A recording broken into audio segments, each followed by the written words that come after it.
마가의 다락방에서 시작한 초대교회는 성령의 충만함으로 인해서 우리가 1장부터 이렇게 쭉 읽어봤지만 엄청난 그런 부흥의 역사가 시작이 되었습니다. 우리가 꼭 알아야 될 것은 성령의 역사만큼 또 교회의 부흥과 믿음을 방해하는 사단 마귀의 방해도 강력해집니다. 그래서 이들의 중요한 목표는 초대교회를 무너뜨리는 것이고 초대교인들의 신앙을 시험에 빠뜨리는 것입니다. 그래서 처음에는 유대 관원들의 힘으로 이들을 위협하고 막 옥에 가두는 외적인 핍박을 했습니다. 그런데 여러분, 초대교회의 신앙은 우리 조금 전에 불렀던 성가대의 찬양과 같이 오직 내 주인은 예수 그리스도이십니다. 십자가와 부활의 신앙으로 죽음을 두려워하지 않아요. 그러니까 전혀 흔들리지 않는 거죠. 아니, 오히려 더 굳건해졌습니다. 4장 29절에 이런 기도를 해요. 주여, 이제도 그들의 위협함을 부어보시옵고 또 종들로 하여금 담대히 하나님의 말씀을 전하게 하여 주십시오. 그랬습니다. 저 같으면 하나님, 빨리 위협과 고난이 없어지게 해주세요. 사라지게 해주세요. 피하게 해주세요. 그렇게 기도할 텐데, 하나님 지금 위협함이 있습니다. 보시고 있잖아요. 그런데 우리들이 담대히 하나님의 말씀을 전하게 해 주십시오. 그렇게 기도했습니다. 여러분, 초대교인들이 이렇게 담대했습니다. 저는 이 기도를 우리가 배워야 될 거라 생각해요. 여러분, 고난이 있습니까? 어려움이 없습니까? 빨리 사라지게, 없어지게 해 주십시오. 물론 그 기도도 필요하지만 어떤 고난과 어려운 상황 가운데서도 내가 하나님의 뜻대로 나갈 수 있도록 하나님 담대한 마음을 허락하여 주시옵소서. 이 기도가 더 훌륭한 기도 아니겠어요? 두 번째 공격은 지난주 5장에서 아나니아와 삽비라 부부의 잘못된 믿음의 동기에서부터 시작됐고, 그래서 결국 사단이 이들의 마음을 완전히 사로잡았습니다.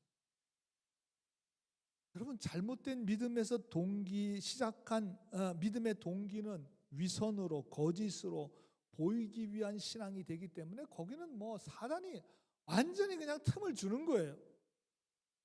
여러분, 교회나 개인이나 신앙이 외식적이 되고 점점 형식적이 되고 습관적이 되게 되면 그 믿음은 온전하지 못합니다. 그 믿음은 병든 믿음이고 그 믿음은 오래 갈 수 없습니다. 그 공동체도 마찬가지입니다. 참 조심해야 됩니다.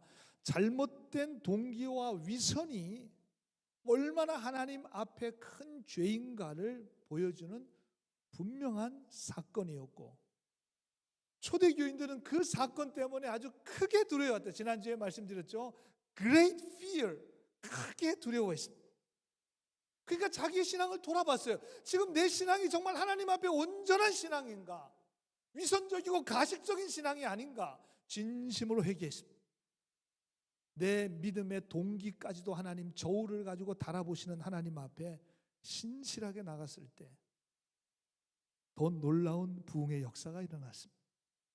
5장 그 뒤 후반부는 제가 말씀은 안 드렸는데 14절에 보면 믿고 주께로 나오는 자가 더 많으니 남녀의 큰 무리더라 그랬습니다.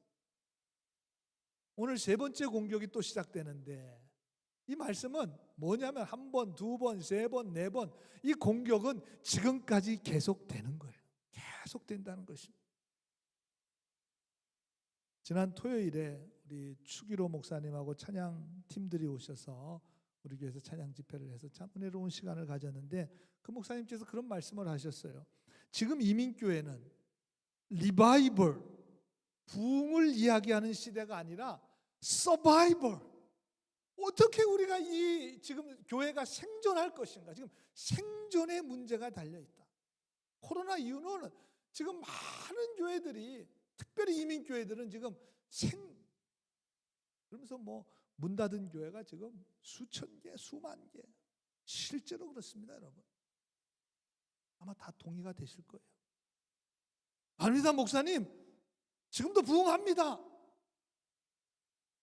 이렇게 담대하게 말할 참 용기가 필요합니다. 그러나 지금 여러분 초대교회를 보세요. 지금은 초대교회는 서바이벌 정도가 아니라 엄청난 박해와 위협으로 지금 교회가 아주 사라질 위기에 처해 있음에도 불구하고 리바이벌, 부흥의 역사가 일어나게 되었습니다. 저는 그래서 오늘 사실 용기를 냈어요. 지금은 부흥이라는 노래를 부르기도 참 힘들어요. 요즘 부흥이라는 노래 잘 안 부르잖아요. 왜? 그걸 부르려면 좀 용기가 필요해요. 용기가 필요해요. 제가 좀 용기를 냈습니다. 할까 말까 고민을 하다가 용기를 냈습니다. 저는 우리 몽고메리 제일교회 성령의 충만함으로 앞으로 부흥의 역사가 일어나게 되기를 주님의 이름으로 간절히 축원합니다. 우리 옆 사람은 이렇게 인사합시다. 지금이 우리 교회 부흥의 때입니다. 지금이 우리 교회 부흥의 때입니다. 여러분 안 돼도 그렇게 선포하셔야 돼요. 지금이 우리 교회 부흥의 때이고 여러분의 부흥의 역사를 우리가 체험해야 될 때다. 근데 오늘 본문 말씀에 보니까 초대교회 안에 또 문제가 발생했어요. 사실은 초대교회는 문제가 없는 교회가 아닙니다. 많은 문제가 있었지만 하나님의 역사가 나타난다는 것이 중요한 거예요. 그래서 우리가 초대교회를 본받자는 겁니다. 여러분 문제가 없는 곳이 없습니다. 한 가지 문제가 해결되면 또 다른 문제가 있습니다. 산 넘어 산입니다. 마치 이런 것과 비슷해요. 졸업을 하면 막 축하해주고 꽃다발을 주고 막 좋아하잖아요. 근데 여러분 졸업한다고 끝나나요? 또 새로운 입학이 기다리고 있어요. 또 시작해야 돼요. 학교를 잘 마치면 너무 좋은 일이죠, 여러분. 학교를 잘 마쳤어요. 축하받을 만한 일이지만 그러나 여러분 학교를 마치고 사회에 나가는 순간 엄청난 전쟁이 또 거기에 기다리고 있어요. 취업을 해야 되는 엄청난 그래서 우리가 그런 얘기 하잖아요. 공부할 때가 훨씬 좋을 때. 그때 그냥 공부만 하면 되잖아요. 아무 걱정이 없어요. 아무 걱정. 여러분들 한국에 있을 때 미국 가면 내가 모든 거 다 할 수 있고 잘 될 거야. 그런 마음을 가지고 여러분 이민을 왔습니다. 뭐든지 다 할 수 있다고 또 처음엔 실제로 그렇게 생각했습니다. 그러면 미국 생활하면서 정말 미국이 이게 참 만만한 게 아니구나. 쉬운 게 아니구나. 이민 생활하면서 어려운 일을 겪을 때마다 한국에 있었으면 좋았을 걸. 한국에 있으면 그냥 내가 다 가서 해결할 수 있는 문제 여기는 그것조차도 해결하지 못할 때 그런 마음이 막 몰려오잖아요. 제가 확실한 것 하나 알려드릴게요. 여러분들이 한국에 계셨어도 그 안에 엄청난 문제가 있어요. 한국에 계셨어도 한국이나 미국 어디 산다고 문제가 없겠습니까, 여러분? 지금보다 훨씬 더 큰 문제가 거기 있을 수 있어요. 아마 다 동의가 되실 겁니다. 여러분 우리 연약한 인생에는 문제가 없지 않습니다. 절대 그럴 일은 없습니다. 그렇기 때문에 어떤 문제가 와도 어떤 고난이 와도 이 문제를 이겨낼 수 있는 감당할 수 있는 능력과 굳건한 믿음이 있어야 됩니다. 믿음으로 문제를 해결해야 됩니다. 하나님의 능력으로 문제를 이겨내야 합니다. 기도의 능력으로 고난과 어려움을 딛고 일어서야 합니다. 이게 중요한 거죠. 초대교회가 그랬다 그 말이에요. 여러분 요한복음 2장에 가서 보시면 가나의 혼인잔치집에 물로 포도주를 만든 그런 기적의 이야기가 쓰여 있습니다. 여러분 혼인잔치집이에요. 그 당시에 포도주는 굉장히 중요한 겁니다. 우리로 말하면 진짜 잔치상이에요. 잔치상과 다름없는 겁니다. 근데 포도주가 떨어졌어요. 그럼 좋은 일입니까? 그렇지 않은 일입니까? 힘든 일이죠. 정말 어찌할 바를 모를 일이죠. 당황스러운 일이죠. 풍성해야 될 잔치에 음식이 하나도 없어요. 손님은 몰려오는데 대접할 게 없어요. 정말 난처한 일입니다. 근데 여러분 반대로 생각하면 그 일을 통해서 물이 변해서 포도주가 되는 기적의 역사가 일어났습니다. 하나님의 역사가 나타났습니다. 그렇다면 그 가나의 혼인 잔치집에 포도주가 떨어진 것은, 문제가 생긴 것은 그 사건으로 인해서 물이 변해서 포도주가 되는 놀라운 기적의 역사가 일어났기 때문에 결국은 포도주가 떨어진 것은 어려움이 아니라 하나님의 축복이 된 거죠. 그것도 제일 맛있는 포도주, 엄청나게 좋은 포도주가 예수님께서 물을 변해서 포도주로 만드신 그런 역사를 일으키시니까 얼마나 축복된 사건입니까? 여러분, 마찬가지로 여러분의 인생에 뭔가 지금 떨어져 있습니까? 지금 뭔가 부족하십니까? 뭔가 지금 내 인생을 가로막고 있는 것 같은 그런 힘든 문제와 고난이 찾아온 것은 여러분 좋은 일입니까? 그렇지 않은 일입니까? 잘 생각해 보셔야 돼요. 그 일을 통해서, 그 사건을 통해서, 그 문제를 통해서 믿음의 역사가 나타난다면, 성령께서 역사하신다면, 하나님의 능력이 나타난다면, 하나님께 영광이 된다면 여러분 그것이 축복된 사실입니다. 여러분 깨닫게 되기를 간절히 소원합니다. 그래서 성경은 절대로 고난에 대해서 그렇게 굉장히 평가절하하지 않습니다. 성경 어디 읽어보세요. 고난이 힘들고 어렵고 그것이 막 우리 인생을 막 그렇게 한다고 쓰여 있지 않습니다. 오히려 고난을 찬양하고 있어요. 고난을 통해서 하나님의 능력과 역사가 나타남을 증거하고 있습니다. 성경이 말해주는 거예요. 우리는 지금 사순절 5번째 주일을 보내고 있습니다. 예수 그리스도의 십자가 고난에 점점 더 우리가 가까이 가고 있습니다. 지금 거의 다 왔습니다. 다음 주일이 종료주일, 그 다음 주간이 고난주간, 그리고 이제 부활절이에요. 여러분 예수님의 고난, 십자가의 고난과 죽으심, 여러분 좋은 일입니까? 그렇지 않은 일입니까? 잘 생각해야 돼요. 십자가의 고난 받으신 거 고통스럽죠. 아프죠. 엄청난 상처를 받으셨습니다. 멸시를 받으셨습니다. 천대를 받으셨습니다. 조롱을 받으셨습니다. 피 흘려서 십자가에 달려 죽기까지 하셨습니다. 정말 엄청난 고난이고 이걸 어떻게 해결할 수 있는 방법이 없을 것 같은 고난이잖아요. 근데 여러분 십자가의 고난과 죽으심으로 우리에게 구원의 은혜를 가져다 주셨습니다.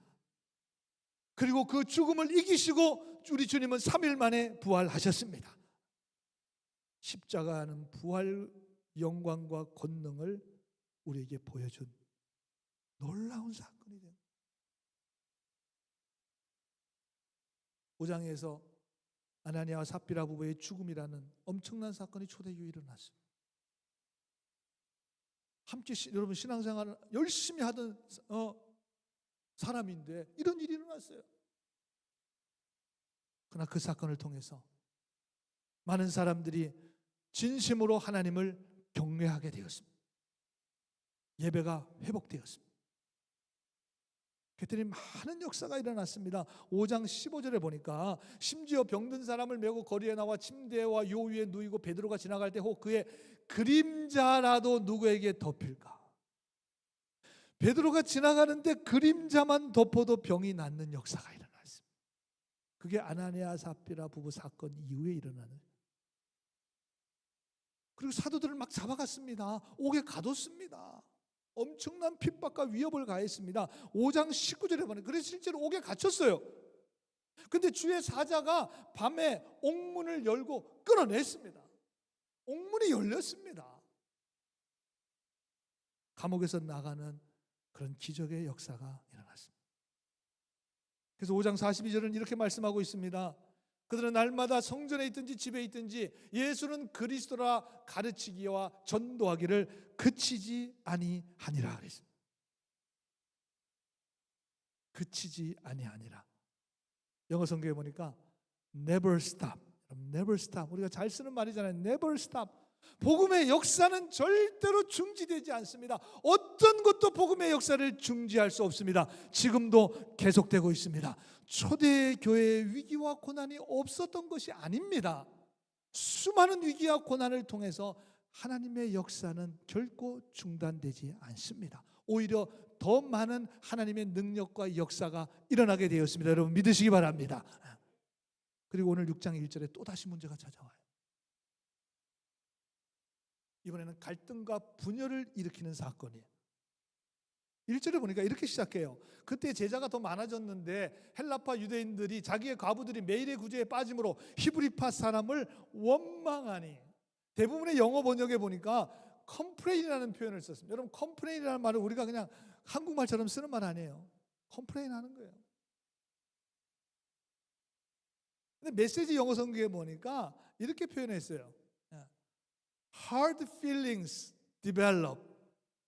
한국말로는 저걸 어떻게 번역했냐면 섭섭한 마음이 커졌어요. 저게 원망이에요. 저게 불평이에요. Hard feeling. 딱딱한 마음이 그냥 좀 있다가 없어지면 좋은데 그게 develop 되는 거예요. 자꾸 커져요. 자꾸 커져요. 여러분 당시에 예루살렘 교회의 교인들은 주로 유대인들이에요. 처음에 유대인들부터 시작했습니다. 히브리파는 예루살렘을 중심으로 고향을 떠나지 않고 살았던 유대인들이고, 헬라파 유대인은 고향을 떠나서 헬라 문화권에서 살다가 다시 고향 예루살렘으로 돌아온 유대인들입니다. 같은 유대인들임에도 불구하고 이들 사이에 갈등과 분열, 파벌이 생기게 되었습니다. 여러분 충분히 갈등이 있고 문제가 있을 수 있는 상황이잖아요. 1절에 뭐 똑같이 해야 되는데 그게 어떻게 왜 빠졌는지 모르겠지만 빠졌어요. 뭐 사람이 많아지니까 누가 잘 챙기지 못할 수도 있었겠죠. 섭섭한 마음이 들어와요. 컴플레인이 생겨요. 근데 여러분 한번 생각해 보세요. 같은 유대인들이에요. 물론 헬라파, 히브리파지만 같은 유대인들입니다. 그럼 좀 이해할 수 있잖아요. 한번 빠질 수도 있죠. 이해가 되잖아요. 사람이 많아지니까 그걸 잘 챙기지 못해서 빠졌어요. 그럴 수 있죠. 그럼 이해하면 되죠.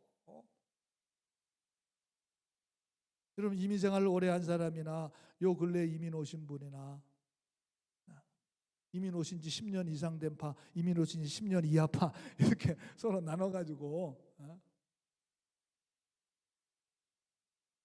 서로 권면하고 위로하면 아무 문제 없죠. 무슨 문제가 있겠어요. 여러분 이걸 잘 아셔야 돼요.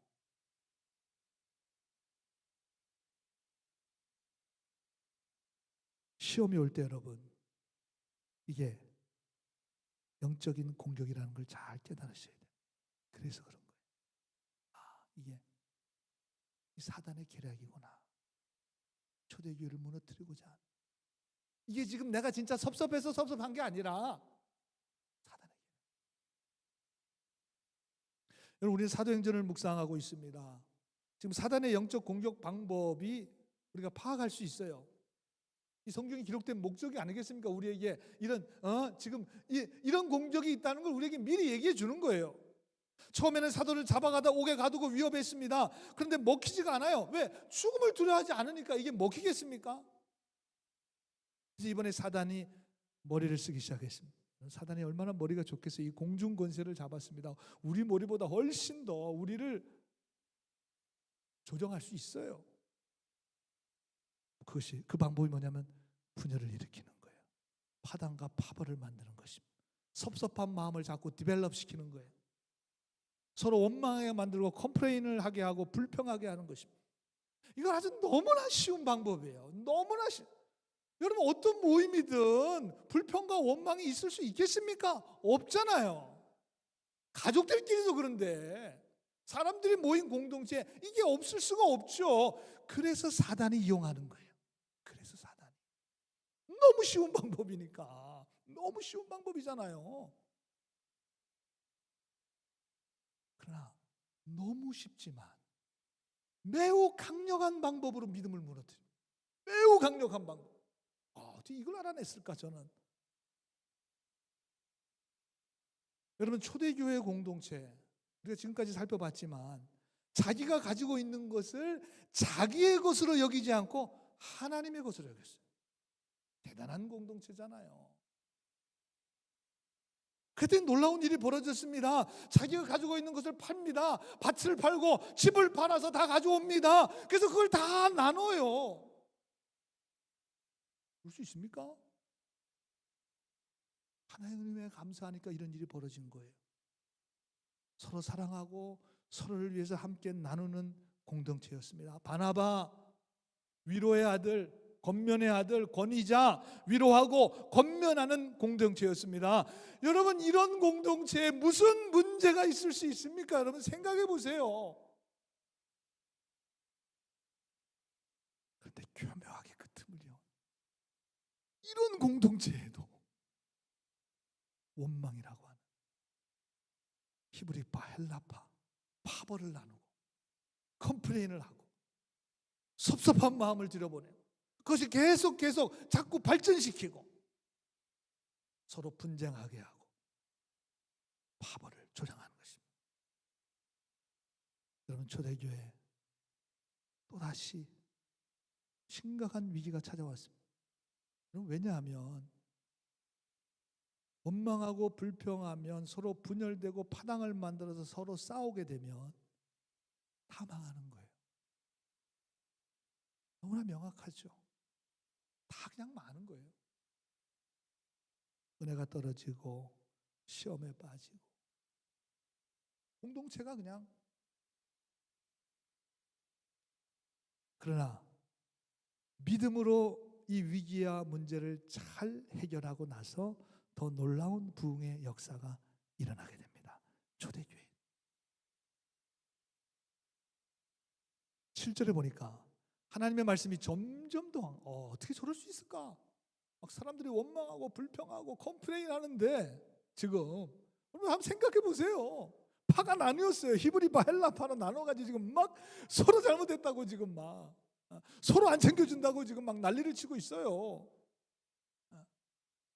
그런데 성경은 하나님의 말씀이 점점 왕성하여 예루살렘의 제자의 수가 더 심히 많아지고, 그 다음에 중요한 것은 허다한 제사장의 무리도 이 도에 복종하니라 그랬습니다.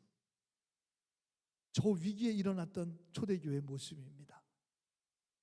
제자의 수가 더 많아졌다. 그렇지, 그럴 수 있어요. 왜? 어려움을 이겨냈잖아요. 여러분, 위기를 극복하게 되면 더 놀라운 하나님의 역사가 일어나죠. 계속 지금 그렇게 돼 있습니다. 그런데 허다한 제사장의 무리에 대해서 말씀하고 있습니다. 여러분, 이 당시 제사장의 무리는 유대교의 아주, 지금으로 얘기하면 아주 핵심적인 사람들이에요. 핵심적인 인물들입니다. 유대교 제사를 드리고 다 해야 되는 게 제사장들이 하는 일들 아니겠습니까? 이 사람들은 유대교의 골수분자들이죠. 예수를 믿고 영접하기가 쉽지 않을 정도가 아니라 불가능해요. 유대인들이 예수 믿는 사람들, 당시 초대교회 핍박하고 할 때 제일 앞장서야 되는 사람들이 바로 이 제사장들이에요. 그런데 그 사건을 통해서 많은 제사장의 무리들이 주님께로 돌아오는 하나님의 역사가 일어났다는 것입니다. 주님께로 도저히 돌아올 수 없는 사람들이, 영혼들이 주님께로 돌아오게 되었다는 것입니다. 저는 이 말씀 보면서 여러분, 우리들이 지금 사순절을 시작하면서 여러분 한 영혼을 위해서 지금 기도하는 가운데 있습니다.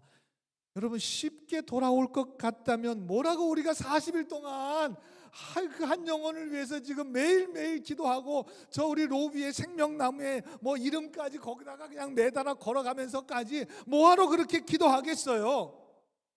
도저히 안 될 것 같아요. 도저히 불가능할 것 같아요. 이미 교회를 떠났습니다. 믿음을 떠났습니다. 교회에서 여러 가지 상처와 아픔이 너무 커서 이제 도저히 돌아올 것 같지 않아요. 불가능해 보여요. 사실이에요.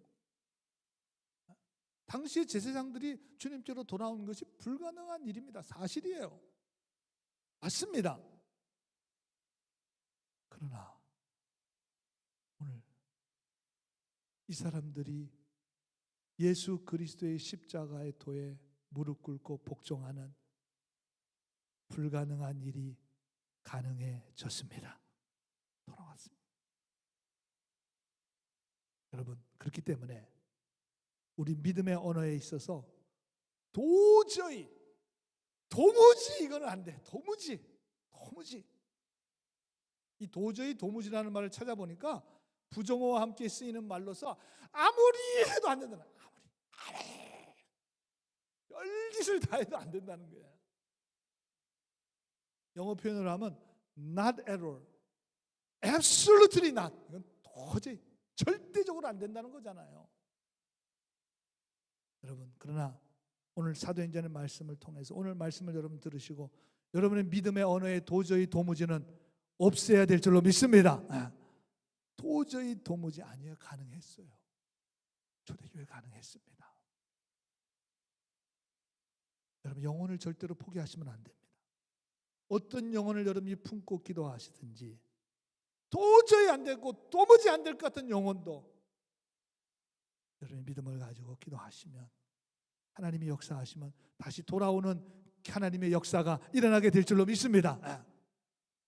그럼 이 역사가 어떻게 일어났는가 하는 거잖아요. 오늘 도대체 이 원망하고 하는 이것이 어떻게 하나님의 역사로 이어지게 되었는가, 그 키포인트가 무엇인가, 어떻게 문제가 해결되었는가, 4절에 그 정답이 나와 있습니다. 우리 다 같이 읽겠습니다. 시작. 우리는 오로지 기도하는 일과 말씀 사역에 힘쓰리라. 아멘.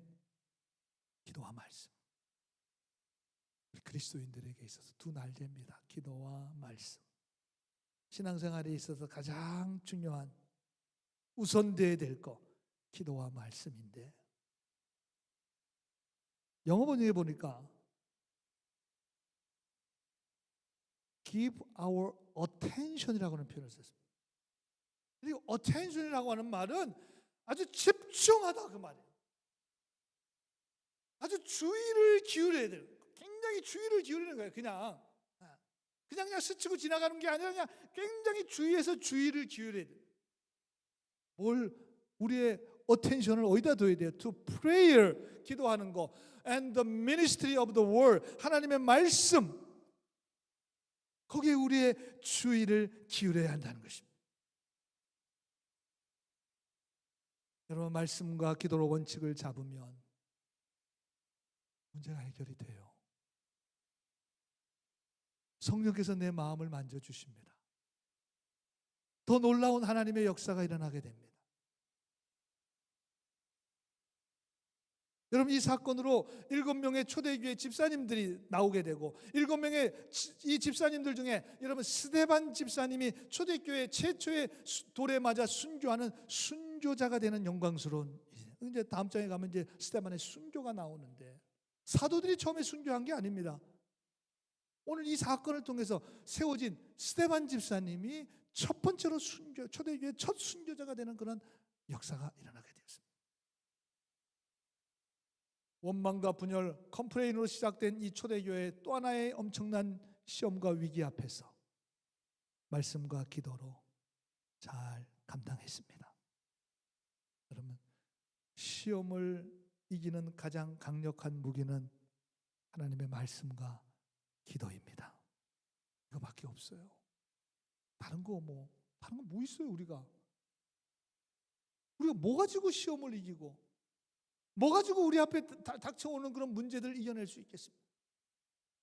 말씀과 기도.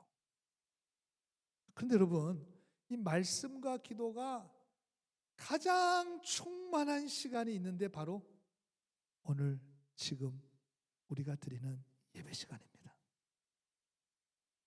여러분, 일주일이 168시간인데 그 중에 가장 말씀과 기도로 강력한 영적 시간이 바로 예배하는 시간입니다. 그래서 여러분, 예배에 승리해야 시험을 이길 수 있습니다. 예배에 승리해야 시험을 감당할 수 있는 능력을 얻게 됩니다. 예배에 승리해야 사단을 물리칠 수 있는 강력한 무기와 담대함을 갖게 되는 것입니다. 그리고 이 시대, 우리가 살고 있는 시대, 참 영적으로 힘들고 서바이벌 해야 되는, 어떻게든지 정말 생존하기 위해서 간당간당 지금 생존해 나가는 그런 교회를 넘어서서 리바이벌, 부흥의 시대가 오게 만드는 것도 여러분 예배 회복에 있습니다. 기도와 말씀으로. 여러분 초대교인들이 서로 히브리파 헬라파 나누어 싸움으로 분열됨으로 사단의 시험에 완전히 말려 들어가서 서로 분쟁하고 다투고 했다면 초대교회는 무너지고 약해지고 흐트러지고 아마 그냥 사라졌을 거예요. 그냥 그렇게 모이다가 그냥 흐지부지. 아니 서로 싸우는데 공동체가 유지될 수 있는 비결은 없죠. 그렇다면 지금의 우리도 없습니다. 오늘 우리의 예배도 없어요.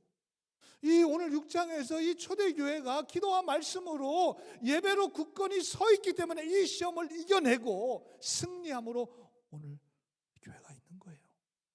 우리도 동일합니다. 우리가 말씀과 기도로 예배로 승리해야 앞으로 다음 세대의 교회가 있는 거예요. 다음 세대의 교회.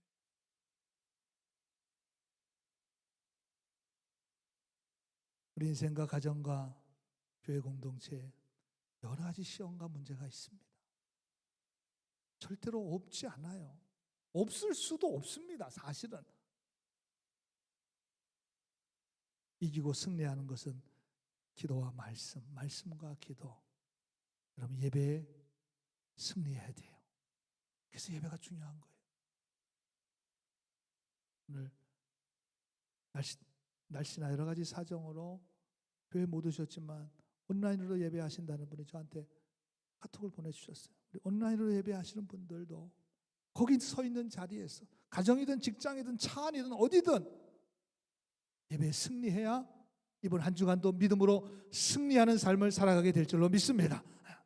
오늘 우리가 예배에 승리함으로 진정한 영적 승리를 맛보며 살아갈 수 있는 여러분들 모두가 다 되시기를 우리 주님의 이름으로 간절히 축원합니다.